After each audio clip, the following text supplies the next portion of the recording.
Hey everybody, it's Galmadex and welcome back to some more Magic Arena. Today we'll be playing another Adventure in the Forgotten Realms draft, and let's just get into it. So while our rare is a colorless card, it's a pretty inconsistent card as well as a lot of mana to do much. If you get a 10 to a 19 on your roll of a d20, then this card is pretty good, but getting just some treasure tokens, or even sometimes just pulling an artifact out of your deck or losing some life is not where you want to be. You really want to gain the life and draw the cards off of this. I've used it before.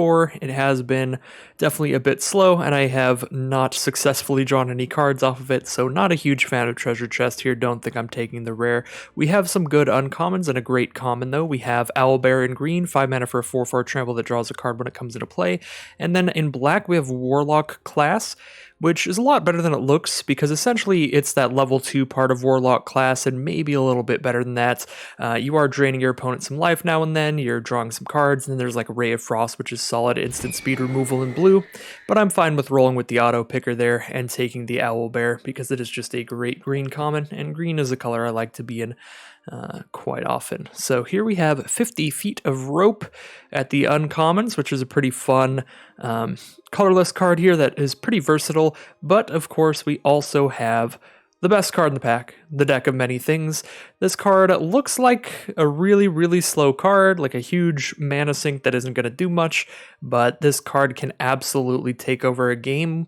Very often, you're going to be drawing multiple cards off of this every turn. Worst case scenario is like returning random cards from your grave to your hand, and best case scenario, you're just getting a creature from your opponent's graveyard back to your field. And if that creature ever dies, your opponent just loses automatically.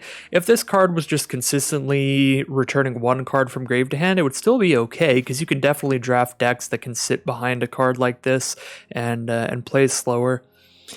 So I think that the Deck of Many Things is just a great card in this format. Definitely a very solid card to take early on, as well as it leaves you completely open in terms of your colors. Ooh, wow, and now this pack has some great removal all around and some solid blue creatures.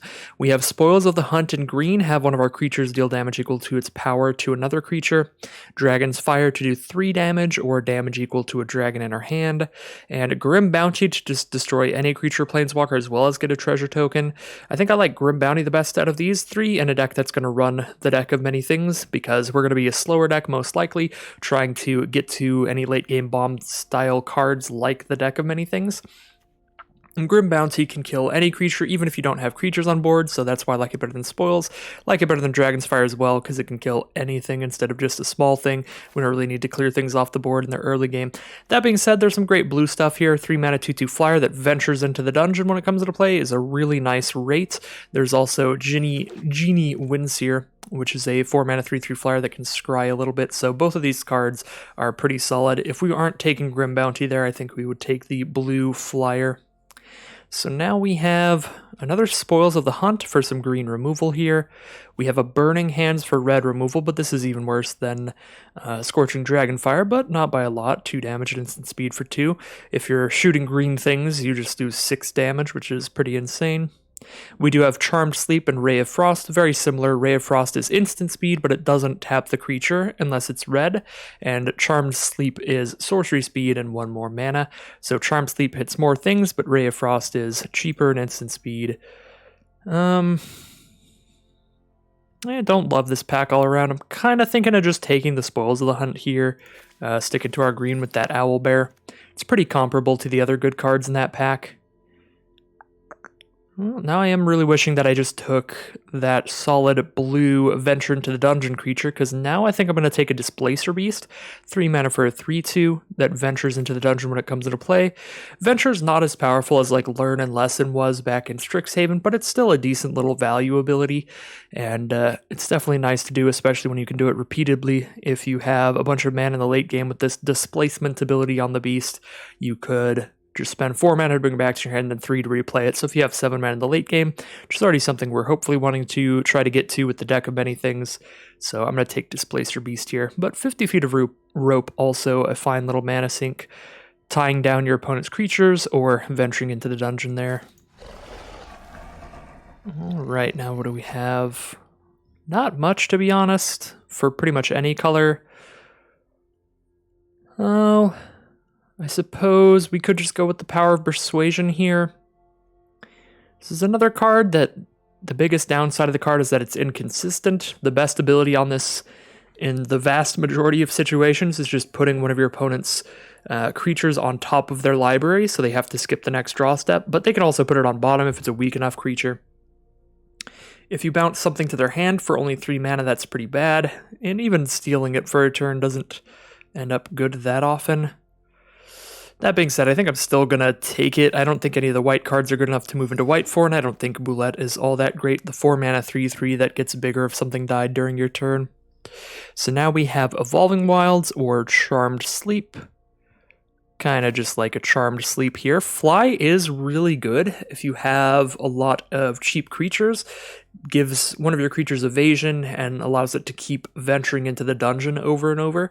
So it can give you some real good value. But this does not look to be that sort of deck still. I think I'm just trying to find ways to survive through the early game, lock down the board, get to our big mana sink style effects.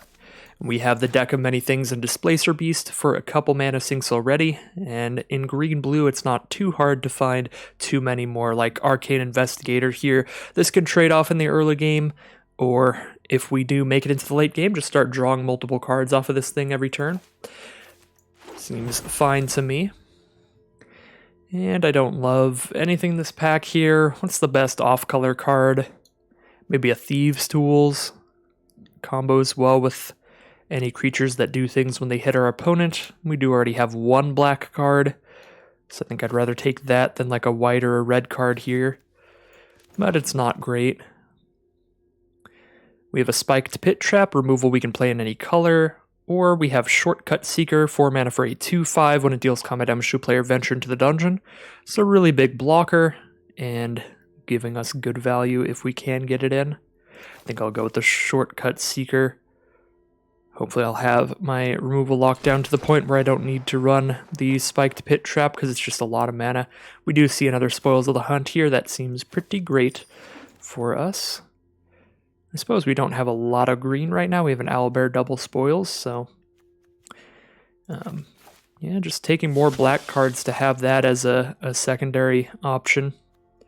Really don't like the Iron Golem, and it seems most other people don't as well, just because it is forced to attack or block in any situation, so it is often just forced into terrible attacks or blocks.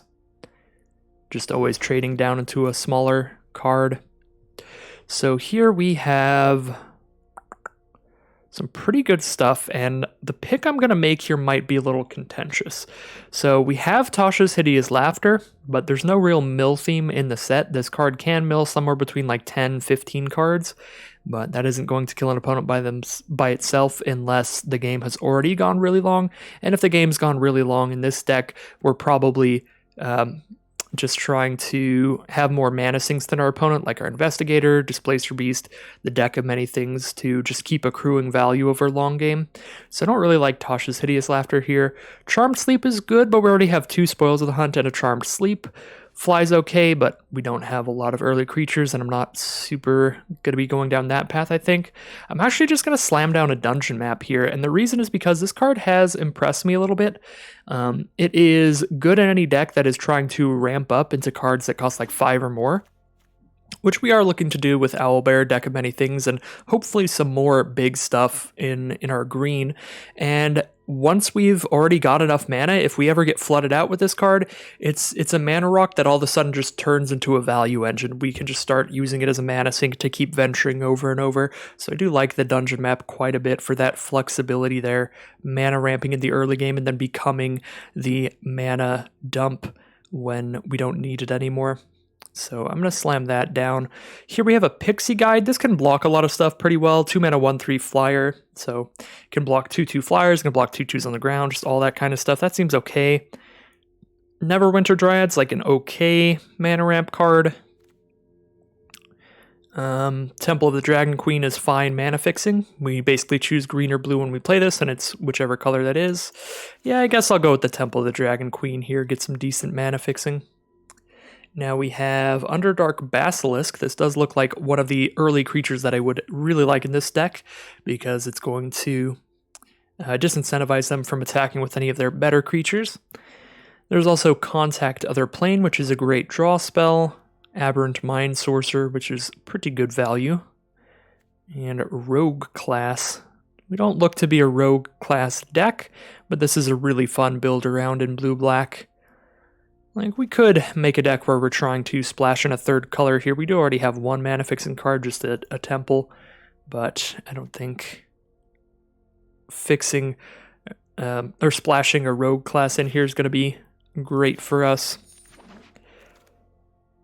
Because not only is it going to be splashing, making our mana base worse, it doesn't really work with our deck either, because we need, again, a lot of early creatures, preferably a lot of ones that have good abilities when they damage our opponent.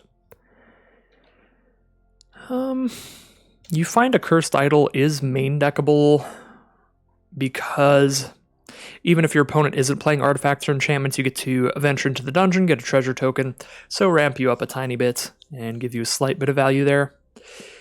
But there are some really powerful artifacts and enchantments in the format, so it's kind of nice to have that main decked. The only other card we'd really take here would be like Sylvan Shepherd. It could gain us some life or something. But we can also pick up those Cursed Idols pretty late.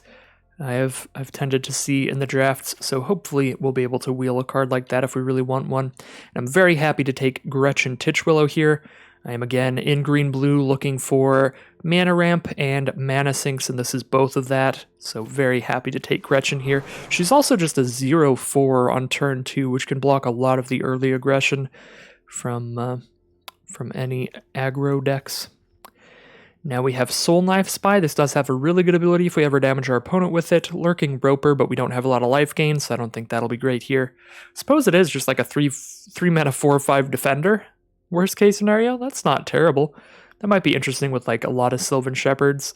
Then there's like a Dire Wolf Prowler, which is fine. I think I'll just take a Soul Knife Spy here. And we could take a counter spell here or a little draw spell. Not much else for us there. I do like the Intrepid Outlander a lot. The worst case scenario is that it's a 2 mana 2/3 reach that's already above curve. Best case scenario, you could venture into the dungeon once or twice off this card if you get a big attack in. We're not really going to be doing that too often. For us, it's just a 2/3 on turn 2. Sit there and block all the 2/2s all day long. Another Find the Path for ramping up. Or a Boulette. Just take a Find the Path here. And a Treasure Vault, although I'm not so sure I'm going to want to play that. Shocking Grasp seems pretty mediocre, but it does draw cards. It's kind of whatever. I might try out a Mimic here. Probably cutting either of those cards, but we'll see. As we get to the end of this draft, we're about to head into pack 3 here. Would like to open just any really big ramp card, or any really big expensive card to ramp into. The Tarrasque would be like the biggest one I can think of. Big old like 9 mana creature that has Ward 1,000,000 and Haste Indestructible or something like that. Just an absolute ridiculous card to ramp into. But if not that, we could get like an Ochre Jelly or something. That's a green and X for an XX creature that splits into 2 smaller versions of itself whenever it dies. So those would all be fine.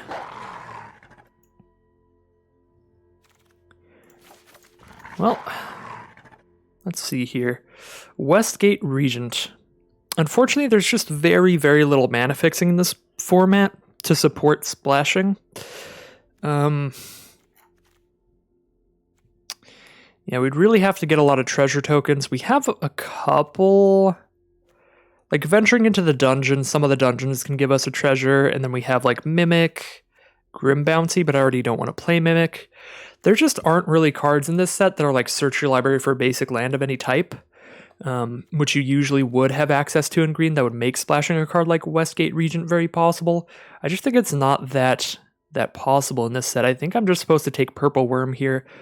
This isn't quite the Tarrasque, but it is a big, big, big card to ramp into, and it can even get its cost reduced if something dies. It could cost only 5 mana, which is incredible. All right, We get paid off with a Simic Legendary here, a very good one. Volo, Guide to Monsters, 4 mana for a 3/2. Whenever we cast a creature spell that doesn't share a creature type with a creature we control, or in our graveyard, we get to copy that spell. So essentially, if we cast like Owlbear after we play Volo, turn 4 Volo, turn 5 Owlbear, all of a sudden we have 2 4/4s trample, and we draw 2 cards. So that should be pretty much an unbeatable curve if that ever goes off. Volo is pretty small, only 2 toughness for the 4 mana, so definitely a lot of ways our opponents could kill Volo, but if they don't, Volo's going to be just fantastic. And I don't think we have any giants in here. Yeah, we don't have any giants in the deck either. That's what you like to see with your creature types. If you're drafting Volo, you want to see a bunch of 1s, just very low amounts of every different creature type there. Here I'm happy to take another big old card, a Hill Giant Herdgorger to ramp into. We do have the double Find the Path here. We have Gretchen, a little bit of treasure and stuff, so just a big old 7/6 that gains 3 when it comes in. Definitely looks ideal. And now, don't really like any of these cards. I suppose when we are playing multiple really big cards, we could use You See a Guard approach to hide and give our creatures hexproof. That might be a thing. Don't really want to do that though, because it's such a situational card. Bar the Gate is like the best least situational card, but it's also just like a counter spell, and I don't love running them, especially in here because we're going to be probably just slamming down all our mana at sorcery speed. Yeah, I don't really think I'll be playing anything in here, but I think Bar the Gate is just a better card generally. Do like a Knoll Hunter, and we're starting to get some good stuff in the late game because we have some of our early cards that are mana sinks later on, and now we have just straight up some big cards. So kind of like Knoll Hunter over the Arcane Investigator here, because just 2/2 over a 2/1, and this might even get bigger. So we'll take that Knoll Hunter there. Ooh, I like the Rime Shield Frost Giant, but I also like another Spoils of the Hunt. Got 14 creatures here. Yeah, I don't know if the Frost Giant's good enough to take over the 3rd Spoils, but it's definitely solid. Yeah, I think I'll just take the 3rd Spoils of the Hunt. Another Knoll Hunter. Gonna be some pretty simple picks at the end here. We do get to pick up one of these You See a Guard approach if we want it. I'll just throw it in the side for now. And more of these little modal instant speed flexible cards here. Now we're taking You Come to a River. Here I'm definitely slamming down a Clever Conjurer. This is another ramp card. We can tap this to untap a land. We could even tap it to untap a land with Find the Path on it and get even more mana out of it. So Clever Conjurer, definitely a solid pickup for this deck. And I'm definitely not playing the Polymorph, so I'm just going to take whatever I need here. Yeah, I'll take a critical hit. Just start grabbing cards for my collection at the end of this draft. And yeah, this deck has really turned into something here. We get a last pick Rime Shield Frost Giant, and I am 100% going to play that card, so I'm very, very happy with how that last pack went for us. In that pack, we got Volo, Purple Worm, we got the Frost Giant, the Clever Conjurer. We got some really good stuff there. So I think I'm cutting the Mimic. Cut 7 more cards here. You have 17 creatures, but we can go with a low creature count here, I think. Although a lot of our non-creature stuff's pretty bad, so we should start cutting some of these first, I think. Yeah, again, I don't feel the biggest need for all this instant speed stuff, because so much of the time I'm going to want to just tap out, get our Find the Path out, or tap out our mana into mana sinks and stuff. Yeah, Dungeon Map also ventures as a sorcery. Yeah, so I don't love the counter spells here, so we can get rid of those. Need to cut 5 more cards. Is Treasure Vault even good here? Probably not. So, like for 4 mana, so say it's turn 5, we have 5 lands out. At the end of our opponent's turn, we spend 4 mana and sacrifice Treasure Vault. We get 2 treasure tokens that ramps us up 1 extra mana in the next turn. Yeah, no, I feel like Treasure Vault just isn't good. Yeah, we'll cut that. We'd rather just have a green or blue source straight up. We have, you know, double green cards, double blue cards. So we want as much colored mana as we can get, have some restrictive costs. We do have enough late game stuff. I'm a little down on the Arcane Investigator now.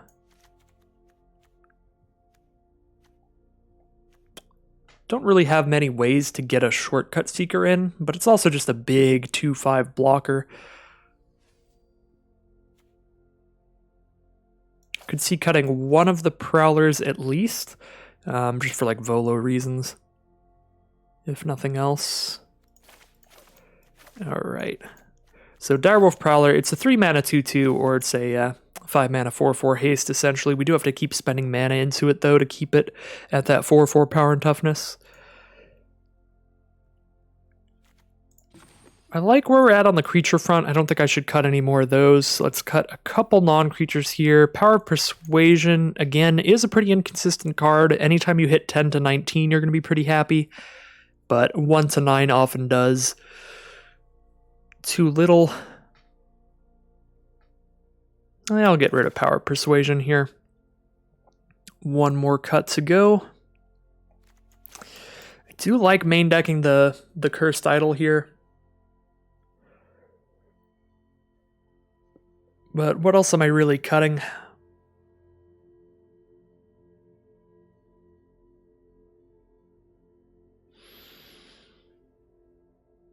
I really like Find the Path and Dungeon Map, because I like ramping up into these big cards. I also like how they work with Clever Conjurer, but I suppose we only have one Conjurer, so that's going a little deep.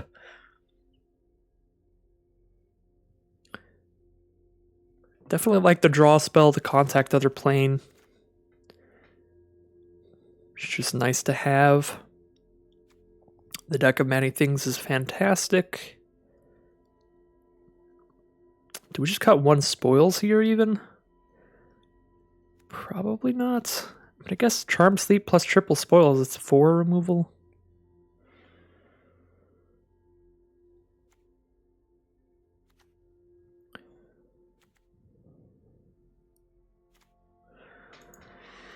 Find the Path does play pretty poorly against any enchantment removal, and there is a main deckable, there's multiple main deckable enchantment removal. There's you find a Cursed Idol, there's also the white one, the 2 mana 1/3 that can destroy an enchantment when it comes into play. I'll cut one Find the Path here. We've still got one Find the Path, one Dungeon Map. We could still maybe pull off the Conjurer combos every now and then.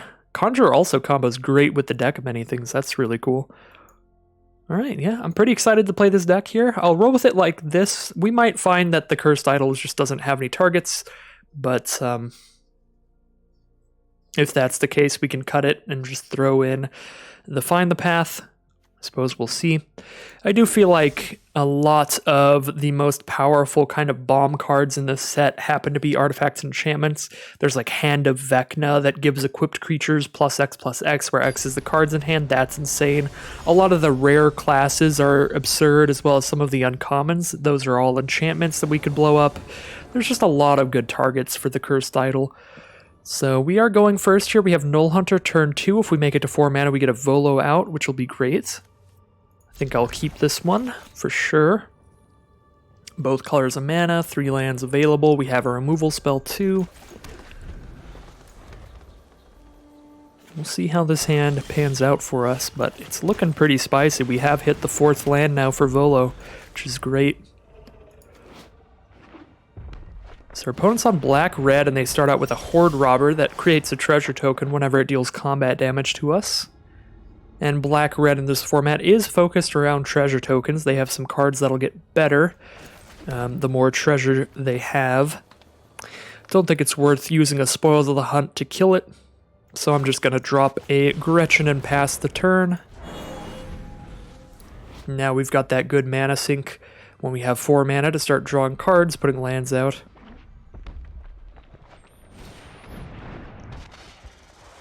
There's a Yuan-Ti Fangblade from our opponent, Death Toucher, and when it hits us, they venture into the dungeon. Luckily, we can just trade off our Null for that. I again don't really want to use my spoils, I'd rather save it for better late-game creatures. I could cast Volo right now, and hope that they don't have cheap removal. They are in red-black, so they could have like the 2 mana 3 damage removal spell. They could have the 4 mana destroy any creature spell. I don't love that, but I also don't feel like, well, they might use one on Gretchen, but they wouldn't use the 3 damage spell on Gretchen. Yeah, I'm just gonna make them have it. I'm just gonna go for the Volo here. If they have the 3 damage for 2 mana removal spell, I don't think any of our creatures right now are drawing that out. If they have the 4 mana destroy any creature spell, then we could have waited and they'd probably use it on Gretchen. Alright, no removal it is. We get to get a copy with Volo. Cast our Rhyme Shield Frost Giant, get 2 4/5s out next turn. We do need another mana to do that though, so I'm not sure how likely that is to go off. We'll see. Cross your fingers, land on top. Would be beautiful. I discard a card. If they spent a mana from a treasure, then they choose the card. We have a cat beast. Do we have any beasts in our grave? No. So if I play Displacer Beast, we get 2 copies of it here with a Volo out. So I think I just discard the Spoils of the Hunt removal spell here, because I really want to get 2 4/5s. I really want to get 2 3/2s. Yeah, just discard Spoils of the Hunt. That is going to be unfortunate if they have like a powerful creature to follow up with, but if not, we're going to really start spamming out creatures here. So I venture twice. I kind of want to just go into the Lost Mine of Phandelver, get a Scry off, try and hit a land here. And if we don't, we can just make a treasure token. Oh yeah, there's the Deck of Many Things. I'll keep that, which means now on the second venture, I'm going to get the treasure token. Now I know that I have 5 mana next turn. I can cast the Frost Giant or the Deck of Many Things. Probably just going to cast the Frost Giant next turn. Alright, they scoop him up. Volo is just too much. Yeah, Volo is definitely one of those cards that's you just have to have the removal for it the second comes out, or it's going to take over the game. So because we only had 5 mana next turn, I was just going to slam down 2 Frost Giants, get 2 4/5s with Ward. Really have a pretty absurd board there. So here we are in round 2. Definitely need to hit a land here for like the Find the Path. This probably should be an 18 land deck if I'm being honest. We have mana sinks and we have big late game cards. And this format just doesn't have much in terms of land searching effects, like Strixhaven had Environmental Sciences and Kaldheim had a bunch of green stuff.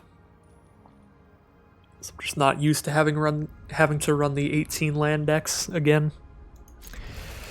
I am going to keep this still. It definitely is a bit risky. It could not pan out if we don't hit lands soon. But if nothing else, we have a 2/2 to start the game out. If we do start hitting some lands, Gretchen's going to start pumping them out pretty quickly. Alright, we do hit our 3rd mana, so I could cast Null Hunter here. Next turn I can play the Dungeon Map. By playing a Dungeon Map, I know I have 4 mana on the turn after that, even if I don't draw another land. And if I do, I'll have 5 mana the turn after that. Alright, that's pretty beautiful. The issue is I do need another green mana for the Owlbear, so I think I cast Find the Path instead of the Dungeon Map here. And I'm going to use it on an island here. That way I can choose between blue or double green on that one, kind of mana fix me. So I could hit triple green on a turn later on. I would be down a mana when I do that, but still think it's worth it here, because we have so many green cards. We're going to hit a Displacer Beast. We've got 1, 2, 3, 4, 5 mana. Only 1 mana off from the Herd Gorger. We have a Dungeon Map to play in the future. I think I will keep that. And the Null Hunter's gonna slap in for 2. Get to play Owlbear this next turn. Digs one card deeper towards towards the next land for the Herd Gorger. But even if we don't hit the Herd Gorger land, the turn after we play Owlbear, we can play Dungeon Map and Displacer Beast all in one turn, and then we'll have 6 mana up the turn after. We're kind of all set up here. We've got our ramp off. And a Charmed Sleep is the draw, so now we can even interact with any large threat our opponent plays. Being a blue-green mirror match, I would expect them to be playing some big creatures late game. So Charmed Sleep, very good to have. They get a Genie Windseer here, and they get to scry 1, I believe, off of their roll.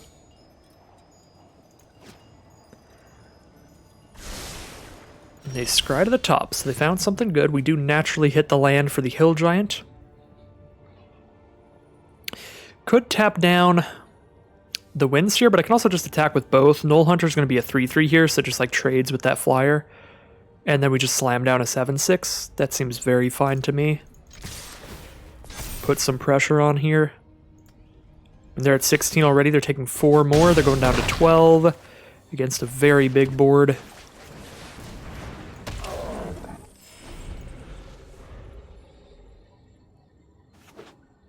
This puts them to 1 life. If they just play 1 creature here and I sleep it. So they have a Charmed Sleep for my Herd Gorger. Do they have a 2-mana creature to play to block with?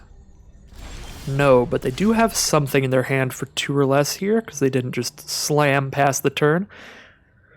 I think we'll just attack here, see what happens, and then choose what we're doing in main phase 2.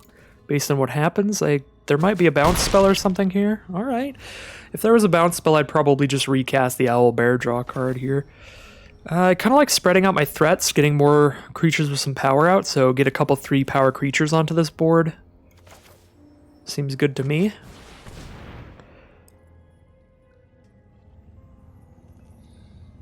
We go farther into the dungeon here, get a 1/1 out as well, or a treasure token. Probably just going to pick the 1/1. Again, to go wider on the board, and that gives us access to the storeroom to put a +1/+1 counter on one of our creatures. That way, if they have like an Owlbear of their own, we can make ours a 5/5.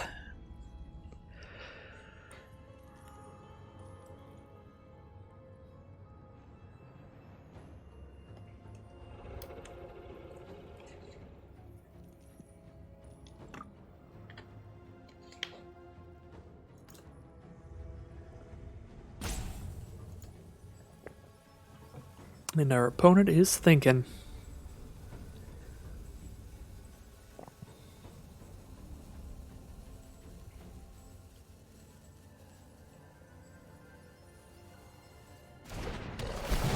Alright, Displacer Beast has hit the board. Let's venture on in, get a Goblin token. Set up for that storeroom next time we venture. And here's the Soul Knife Spy as well. Spreading out with more 3-power creatures here. So if they only have 1 blocker, we can present lethal here. They've got 1 mana up. I think it's probably... Oh dear, Spoils of the Hunt. Alright, well... Just shoot that here.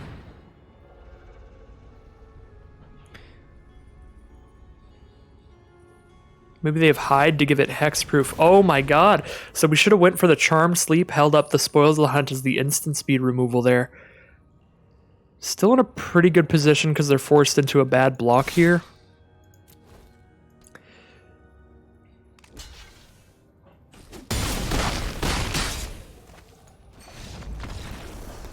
Oh, trample just means it's lethal anyway.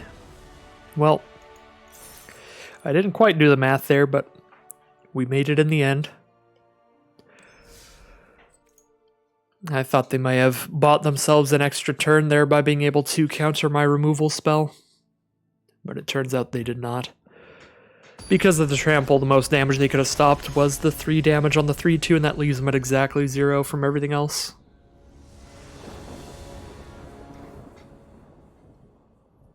Alright, well, this is keepable. Definitely slow, but we have both colors. Temple of the Dragon Queen comes into play as a blue source here.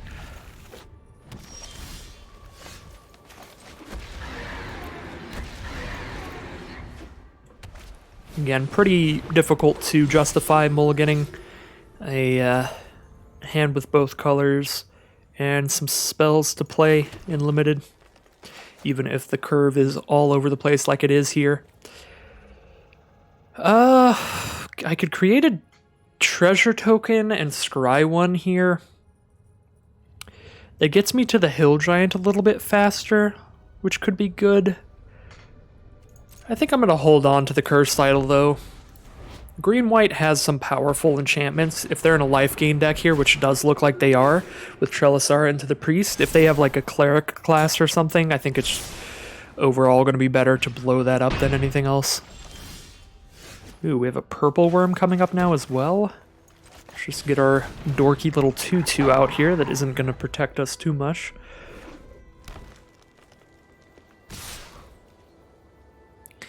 Can make a trade here that I'm not playing a creature next turn. I don't think I do. Just have an empty board and nothing to play next turn if I trade there. Now I can at least pump the Direwolf Prowler here, make it a 4/4 on blocks and kill something. Spoils of the Hunt doesn't really do anything for us here. It just does 2 damage. So we could kill a priest with it, but if we cast it, we don't have the mana to use the Prowler's effect. I think we have to just kind of venture into the dungeon here and get a scry off. Get that treasure token out so we know we can cast our Herd Gorger next turn. Do Hidden Island, but we don't need it.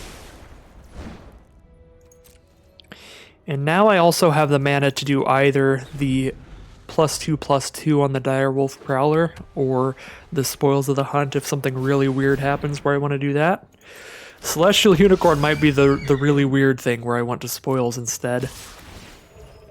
Yeah, so my options here are to trade with Trelisara if I block and give +2/+2, or to kill Celestial Unicorn before it gets bigger.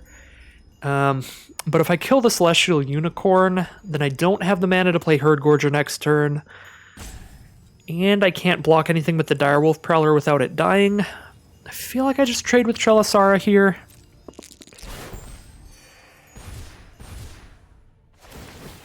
Things are definitely looking pretty bad for me. Just a solid curve from the green-white life gain deck against a pretty poor curve here in my opener.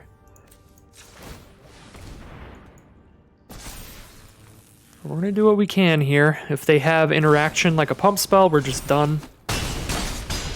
But we're also done if we can't get one of their creatures that keeps getting bigger off the board. So we're going to lose this game. Because they did have the combat trick there. And the removal spell, so that is dead on board. Pretty devastating game there. But some pretty classic limited stuff.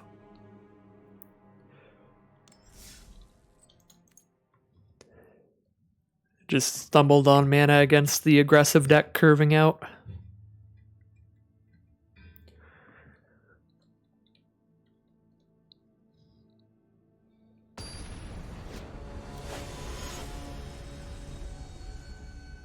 Well, didn't stumble on mana, stumbled on our curve. Nothing to play till turn 3, and then nothing really till like turn 5 after that. Alright, this one is a definite keeper. Multiple nulls, and then we draw some cards when we hit the late game. Let's get our tapped land out first. Even an Intrepid Outlander as well. Play that first, I suppose. It's the most likely to be able to attack in this turn. If they just play like a 2/2, it'll still get in. I could wait on the Direwolf Prowler till turn 5, and I can just slam it out with haste.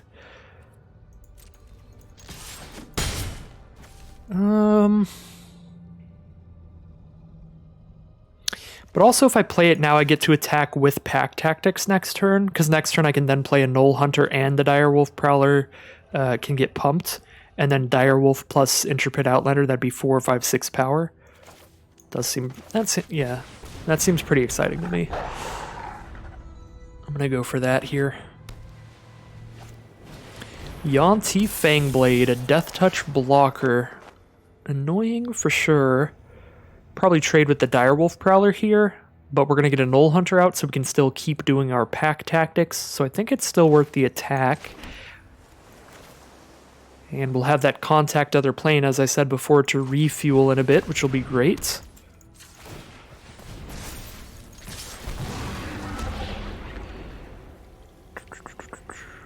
Scry 1 here. Don't need that land. So yeah, we'll be close to pack tactics soon enough. We got another Null coming out.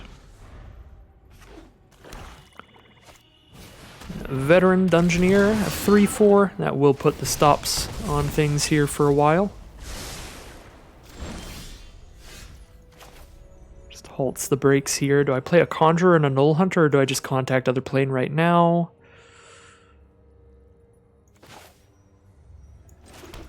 I'm not sure the Null Hunter and the Clever Conjurer really change much on this board state. We're not really going to want to attack into that 3/4, even if we trigger pack tactics.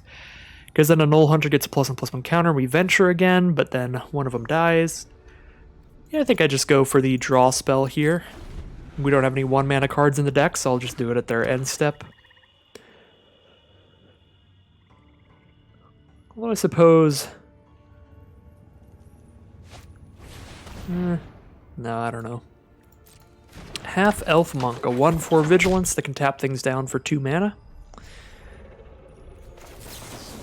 Here's our contact other plane to draw a couple cards. Just some lands. Spoils of the Hunt is the draw. If we can get 4 power out at some point, we can clear out the Dungeoneer. Well, dump everything on board here.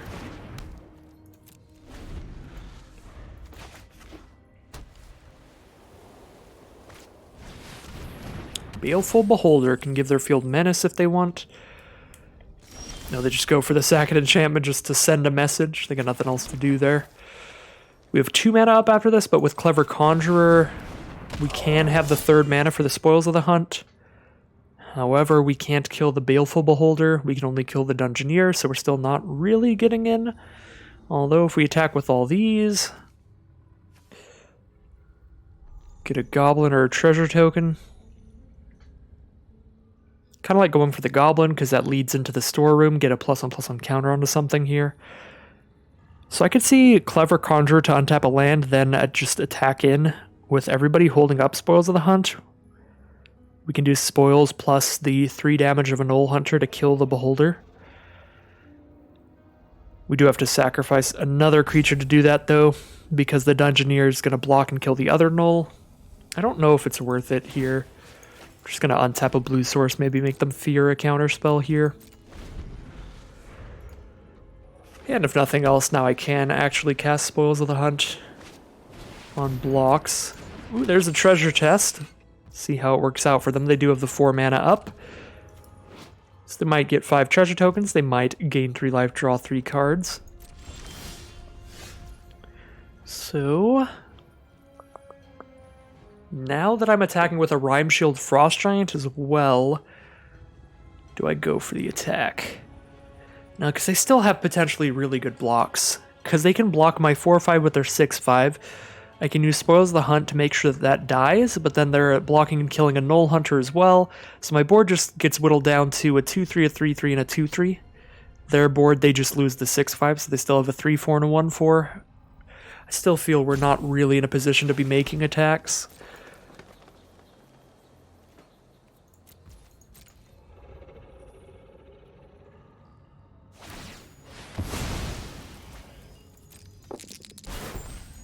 They get some treasure tokens here. Generally the worst effect to get on the treasure chest. And the main reason I don't like the card. But if you're in a deck that has a lot of stuff that cares about sacrificing artifacts or treasure tokens or something to where you can get value even if that's the effect you get, it can be okay.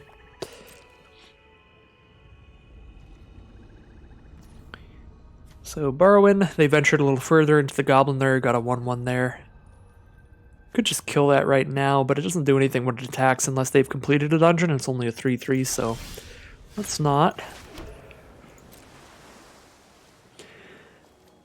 I mean, I think our deck is the kind of deck we can just sit here. Just enter a top deck war. Because statistically, I think we're more likely to hit a good mana sink than our opponent would be. We have Displacer Beast would be great. Dungeon Map would be great. What is this? Oh, they're going to tap down the Frost Giant. Sure. Obviously, Deck of Many Things would be great. And we just have some big stuff like Herd Gorgers and Purple Worms.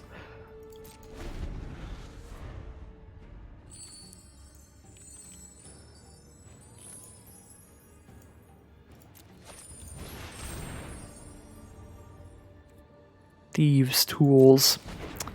Well, Thieves' Tools is pretty bad for us here. Allows them to consistently chip in for 3 damage a turn. We could kill what they've equipped that onto, but then they can just equip it onto a different creature anyway.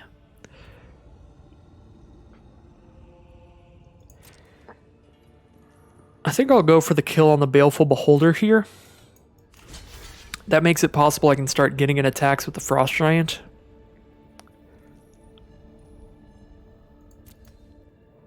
With how much mana we have, I think Conjure is the easiest sacrifice here. Like, unless we draw a Deck of Many Things, it's our worst creature right now.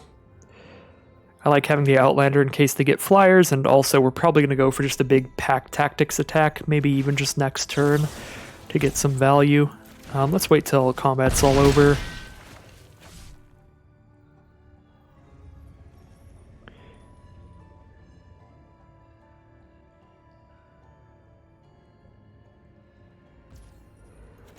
Alright, see if this pops off. Alright, we do get the Beholder off the board. So I can attack with everybody here. I lose a Knoll Hunter, but I get to venture deeper into the dungeon. My other Knoll Hunter is a 3/3 that'll turn into a 4/4 on its next attack, and a 4/4 is a really important power toughness, so I think it's worth the attack now, because then I'll have 2 creatures that can keep attacking in that can't get killed unless they're double blocked. So I think I just attack all here.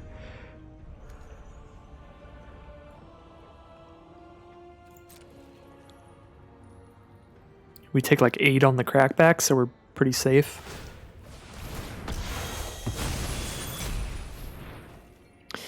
Alright, so the Frost Giant gets tapped down again. We attack all still, we lose a Knoll Hunter, but then the other Knoll Hunter is going to be a 3/3 the next time it attacks. Or, I'm sorry, a 4/4 the next time it attacks. Although I'll need something to attack alongside it, so I'll have to make a Goblin token here. Yeah, that's fine. That was already the path I was hoping to take. Alright, so yeah. Just as I expected, we lose one of them, but now the other one will be a 4/4. The next time it attacks, they'll tap down the Frost Giant, but then I can attack with 1, 2, 3, 4, 5, 6 power again. Hit Pack Tactics again. Planar Ally from our opponent's really good in this position, because the game has gone long, so just a creature that sits there venturing every turn, especially an unblockable one, is going to be great here. They get a +1/+1 counter on it as well, because they drew another card to venture, and Yanti Fangblade is on the board as well, so now they have a Death Touch blocker. So now I kind of just have to sit again, because now they have pretty great blocks all around. Very surprised by the lack of an attack from Barrowin there. Well, there's a dungeon map. Definitely get a +1/+1 counter here. I guess I could drain my opponent for 1 life, but +1/+1 counter is probably better. Although, not really sure where we're putting it. With like a Death Toucher out here, maybe we just throw a +1 onto our Goblin so that can trade there, but they're probably just going to move the Thieves' Tools over to the Fangblade. Then they venture twice per turn. They venture with the Planar Ally and the Yanti Fangblade. Even if we put a +1/+1 counter on our Reach creature, we only have a 3/4 to block their 4/4 flyer. I'm pretty sure we just get the +1/+1 counter. I'm just completely unsure where I'm even supposed to put it here. I'm going to suppose I'm taking 6 a turn. So 1, 2, 3. That's a 3-turn clock whether or not I gain a life. So yeah, the life gain really just doesn't matter here, I think. Nor does the life loss. We'll just make our goblin a 2/2.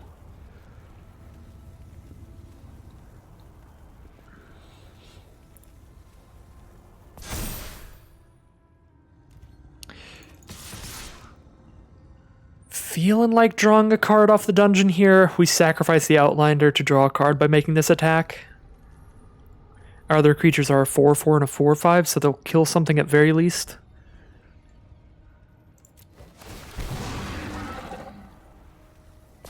So they eat the Outlander here, but we get to draw a card, dig deeper for an answer to this situation. Spoils of the Hunt makes this attack actually pretty reasonable. That was a really good draw. Okay, so we do get to get rid of the Fang Blade. We will lose our best creature to do so. Okay, so do we want to just clear out the planar allies so they can't keep venturing, or do we want to save the Outlander? Probably have to clear out that flyer here. So they'll be left with a 3/4, a 1/4, and a 3/3 again, which is not nearly as scary. Sure, let's get rid of that planar ally just right now, I think.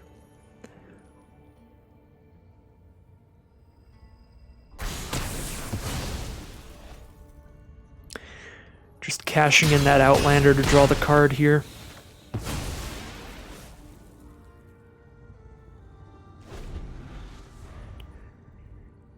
And now we get to start a brand new dungeon with our dungeon map. We're probably going right back into the Lost Mines because I want to scry as quickly as possible here. And if we go back to the Lost Mine, we scry immediately. If we go into the Dungeon of the Mad Mage, it's going to take a while. Owlbear is the draw. If I cast Owlbear here, I'll have 5 mana up, which means I could cast another, but if I dungeon map first, I get to scry, make sure I'm drawing something good. So I can't just like top deck a land there.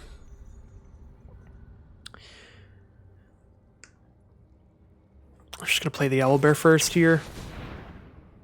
Because if I scry before I do the Owlbear, even if there's like something good that I'm getting on top, I won't have the mana to cast it anyway, so I can just scry after and dig just as deep.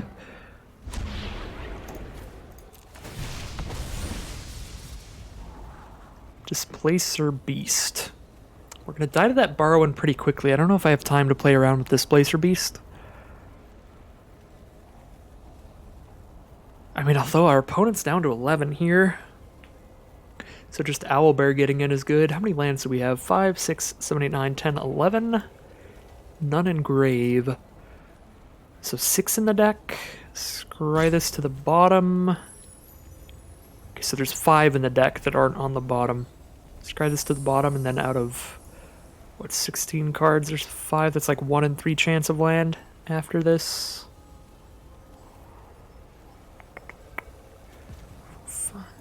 Yeah, you know, I think I put this on bottom. Because we already have Dungeon Map venturing every turn, and it costs way more mana to venture another turn with the Displacer Beast than it does with the Dungeon Map.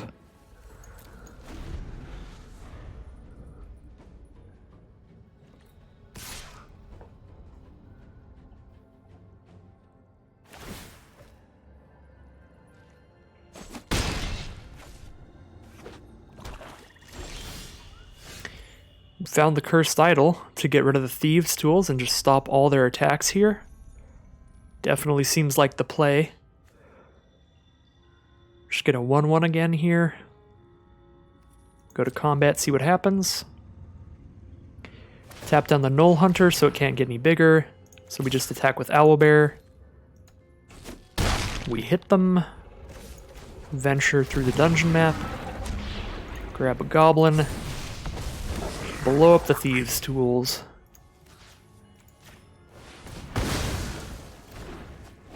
Very good draw here.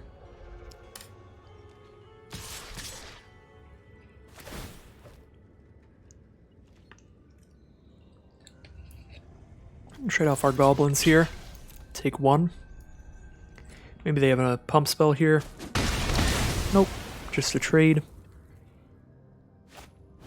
And a zombie ogre, so they can venture whenever a creature dies in their end step. Oof. And a grim wanderer too. Alright, well, so much for attacks. I think now we're back on the defensive. They have a 5/3, although there's a purple worm. We do have the mana to venture and cast the purple worm. If I venture, I get a +1/+1 counter onto somebody. Or drain them for a life. That's an 8/7 here. 7 toughness, 8 power. They have to double block to kill it, and anything they double block with, I'd kill both of them. So I don't need to put any counters on the purple worm itself. Kind of like just putting a counter on the owl bear.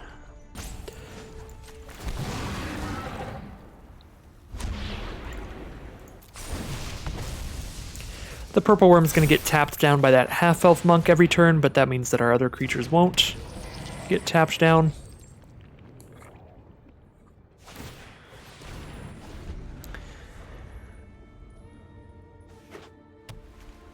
It's only ward 2, so they definitely have the mana to keep paying for that ward cost.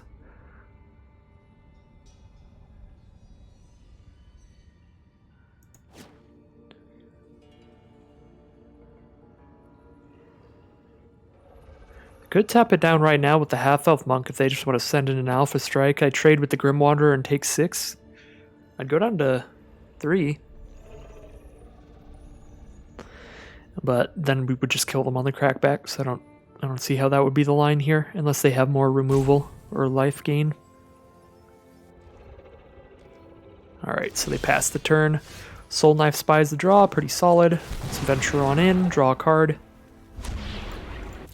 See what the second draw this turn is. The deck of many things, let's go. That is a game plan and a half right there.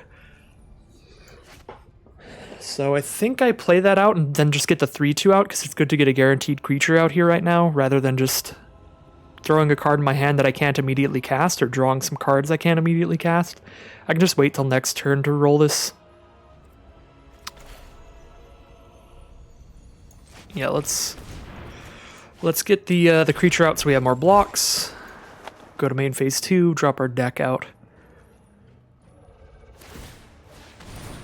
And the Soul Knife Spy, what's great about that is it has a 3/2. It's big enough to trade into their Grim Wanderer.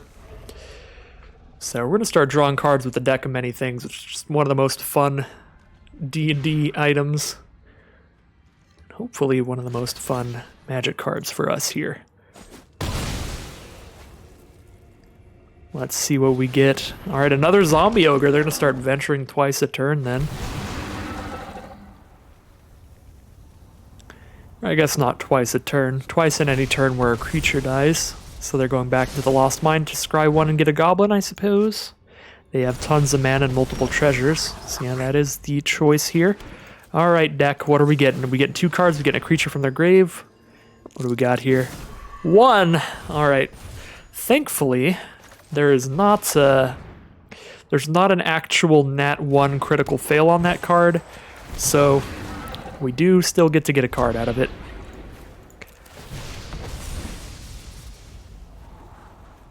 I don't actually like Find the Path here. Down to 13 cards in our decks. We do have to worry about milling out. Ooh, no taps.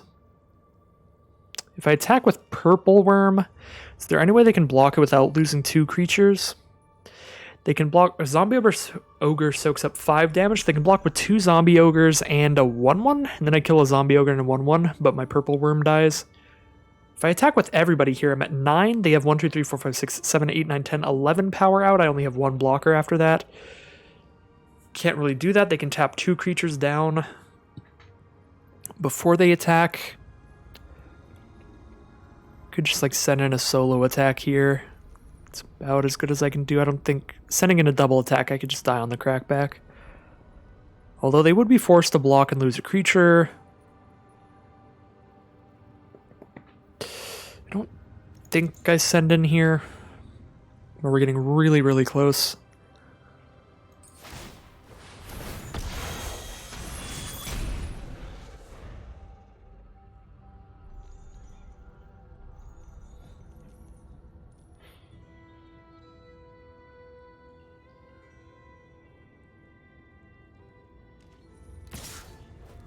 The 1/1's coming on in so they can venture farther with those zombie ogres.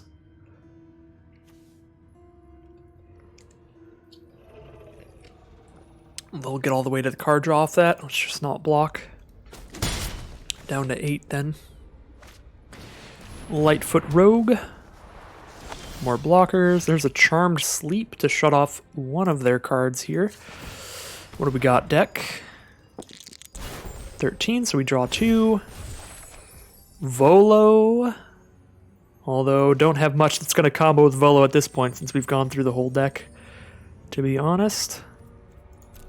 Yeah, nothing's really going to get doubled up by Volo, unfortunately. It's next here. Get a Goblin. Yeah, I think we just get as many creatures out onto this board as we can still. And I'm going to use all my mana as well so we can get closer to a potential kill. We're just trying to make our board wider than theirs before we mill ourselves out, and that turn was a really big turn towards doing that.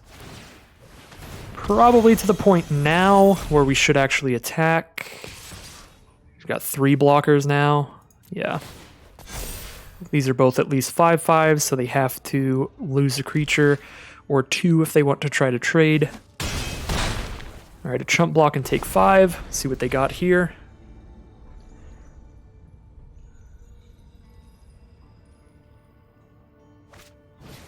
Reaper's Talisman, that's pretty terrifying. It gains them 2 life and loses us 2 life every time that little 1/1 attacks, and it has Death Touch now as well. So even if we wanted to give them a creature kill for the zombie ogres, we'd have to lose a creature to do so now. And there's the concession from our opponent. Our board has just gotten too wide. Okay. So pretty great stuff from the deck of many things there. I mean, it didn't do a boatload, but it drew, what, 2 cards, returned a card from grave, which was just enough to overwhelm our opponent with the amount of cards we had there. Really, really big stuff from the dungeon map. Just being able to venture every single turn, keep scrying, drawing cards every now and then was a big help as a long game mana sink there.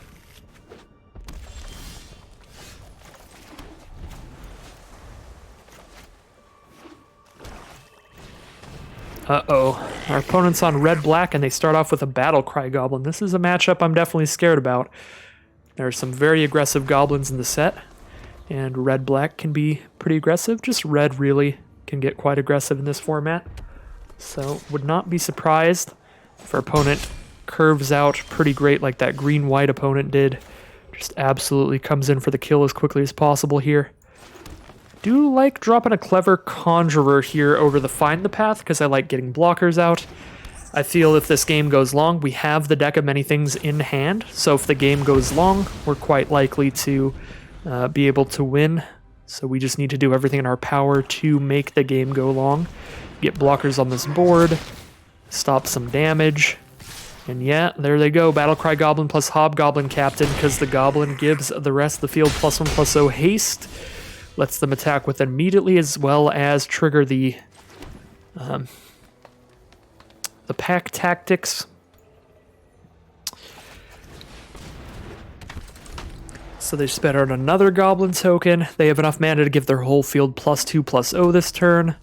That makes Hobgoblin Captain big enough with First Strike as well to kill my Shortcut Seeker before it's even dealt damage to it. We're in a world of hurt here very quickly from Battlecry Goblin in conjunction with Hobgoblin Captain here. This card is a very impressive, aggressive card. Had a lot of fun with that in our red-green pack tactics deck. This card is very, very strong. Oh boy, a pair of goblins give the whole field +1/+0 haste here.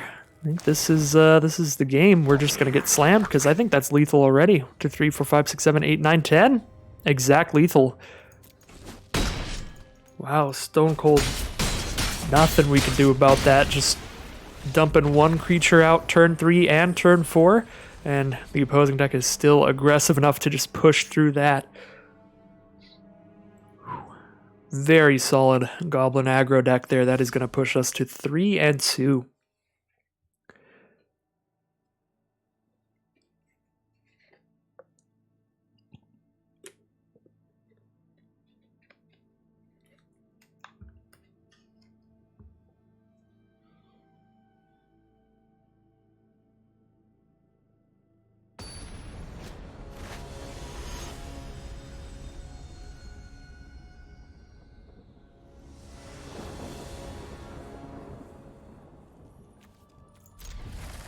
Alright, we have both of our colors, as well as a ramp spell in our dungeon map to get us to that Hill Giant Herd Gorger. 2-drop turn 2. Good stuff all around here.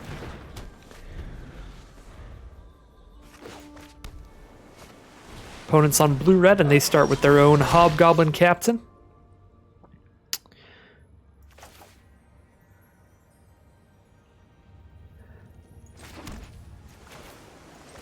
So the Hobgoblin Captain can get first strike if they pack tactics, so if they attack with like 6 power or greater.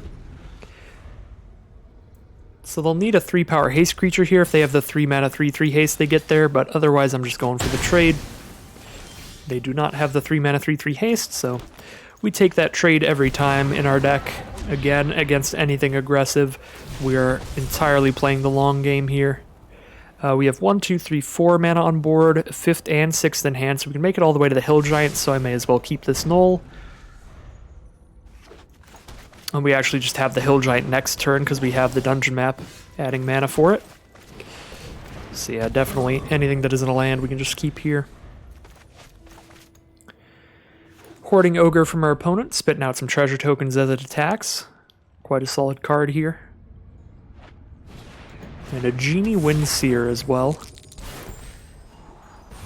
Can just slam in for the attack next turn. I'm at 23 life here.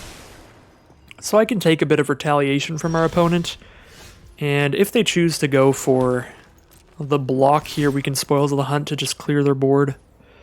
Alright, so we just slam in for 7 there. We can get a Gretchen out and have the mana to draw the card off Gretchen.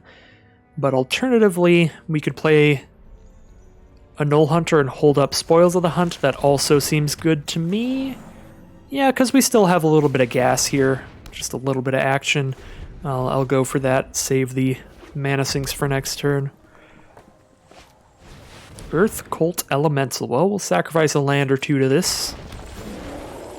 We'll see, depending on what they roll here. 20, alright. We'll sacrifice 2 lands then.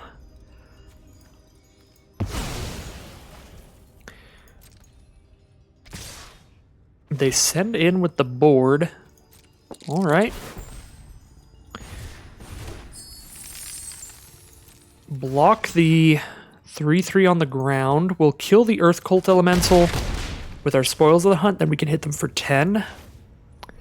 Because Null Hunter's Pack Tactics will trigger. So we have a 10 damage attack here, and we're at 20 still, so this will be a great turn. Got a Volo to play, which could be fun.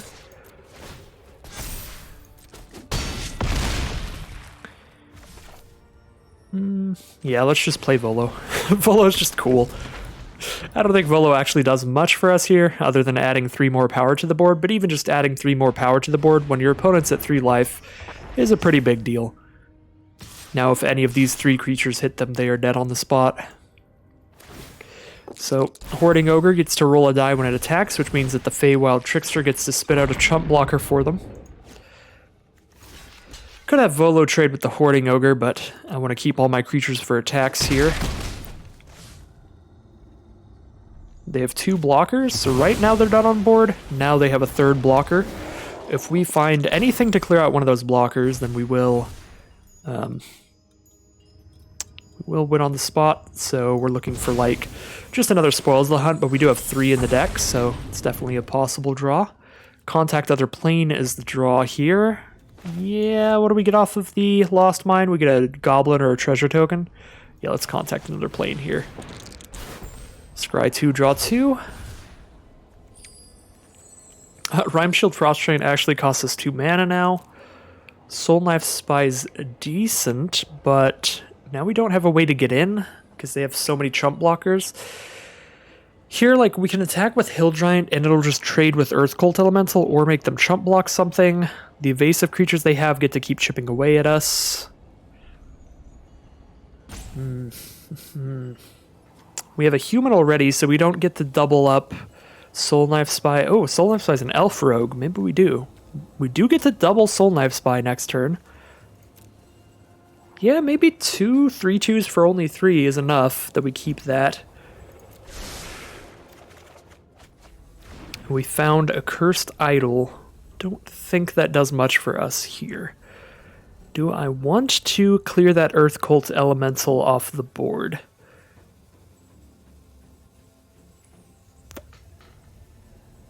I suppose if I do, I get to attack with Null Hunter as well and make that a 4/4, but then they can block Null Hunter and chump block the Hill Giant.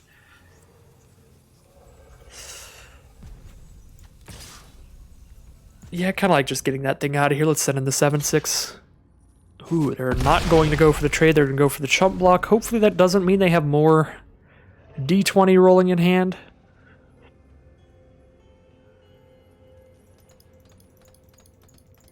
Should probably just trade for the Hoarding Ogre at this point. It's a pretty absurd combo with Feywild Trickster. Get a 1/1 flyer every single turn.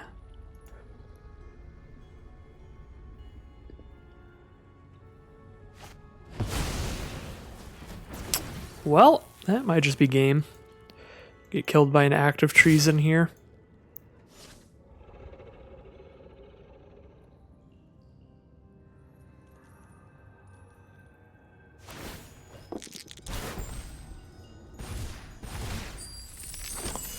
I mean, it's not technically game, but it puts us at such a disadvantage here now that it's basically game, I think.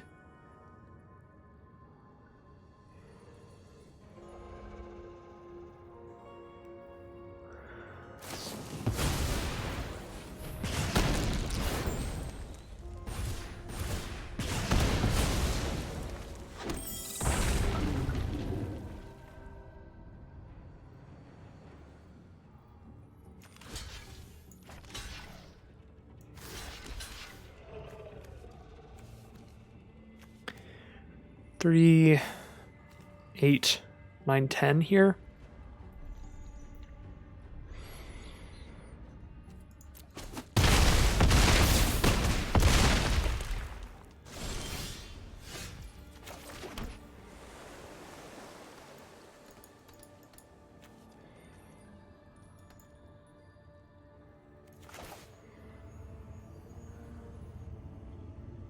And we're just dead in the sky. Venture into the dungeon here. I get a 1/1. Can't clear out any blockers here. That's just game. Whew, that Feywild Trickster absolutely took things over there.